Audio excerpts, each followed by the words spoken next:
If there is no struggle, there is no progress. Those who profess to favor freedom, and yet depreciate agitation, are men who want crops without plowing up the ground. They want rain without thunder and lightning. They want the ocean without the awful roar of its many waters. This struggle may be a moral one, or it may be a physical one, or it may be both moral and physical, but it must be a struggle. Power concedes nothing without a demand. It never did and it never will, where justice is denied, where poverty is enforced, where ignorance prevails, and where any one class is made to feel that society is an organized conspiracy to oppress.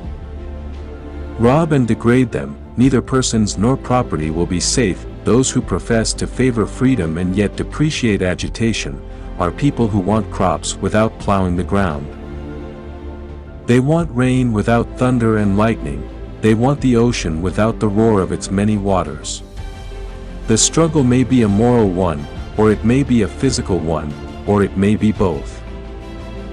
But it must be a struggle. Power concedes nothing without a demand. It never did and it never will. I therefore hate the corrupt, slaveholding, women whipping, cradle plundering, partial and hypocritical Christianity of the land. I look upon it as the climax of all misnomers, the boldest of all frauds, and the grossest of all libels. Never was there a clearer case of stealing the livery of the court of heaven to serve the devil in. I am filled with unutterable loathing when I contemplate the religious pomp and show, together with the horrible inconsistencies which everywhere surround me. We have men stealers for ministers, women whippers for missionaries, and cradle plunderers for church members. The man who wields the blood-clotted cowskin during the week fills the pulpit on Sunday, and claims to be a minister of the meek and lowly Jesus. The slave auctioneer's bell and the church-going bell chime in with each other, and the bitter cries of the heartbroken slave are drowned in the religious shouts of his pious master. Revivals of religion and revivals in the slave trade go hand in hand together. The slave prison and the church stand near each other.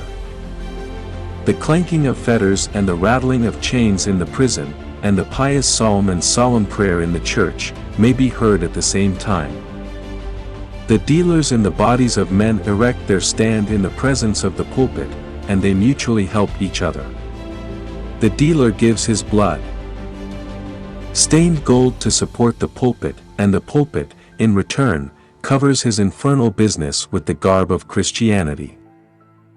Here we have religion and robbery the allies of each other, devils dressed in angels' robes, and hell presenting the semblance of paradise. To suppress free speech is a double wrong. It violates the rights of the hearer as well as those of the speaker. Power concedes nothing without a demand. It never did and it never will. Find out just what any people will quietly submit to, and you have found out the exact measure of injustice and wrong which will be imposed upon them, and these will continue till they are resisted with either words or blows, or with both. Thank you for giving you 2 minutes, and if you believe this video, so hit the like button and comment share. Thank you.